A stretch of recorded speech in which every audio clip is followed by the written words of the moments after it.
Hilal şəfəqi isindirərkən yeri, qızıl rəngə boyanır vətənimin düzləri. Gülür ana torpağım, gülür cahanın üzü, arzular qanad çalır, könüllər çiçək açır.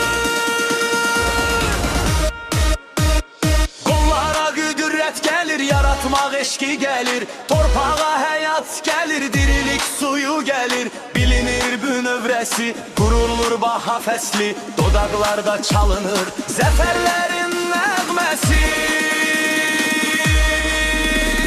Yaz yağışı yuyundurur elləri, həm çölləri. Aparır nizgilləri, bütün qəmi qüssəni. Yaz yağışı yuyundurur elləri, həm çölləri.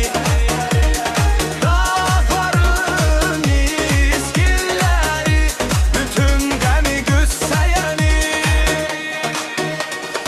Açılır çiçəklərin, arzuların gönçəsi, dirçəldir çəmənləri, otları, yamacları, söndürür qəzəbləri, sərinlədir ürəyi, arzulayır ellərə bir qələbə müjdəsi.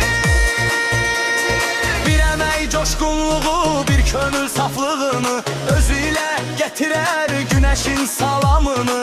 Günəşin şəfəqləri yuyunar, işıq saçar, onun hər damlasında min bir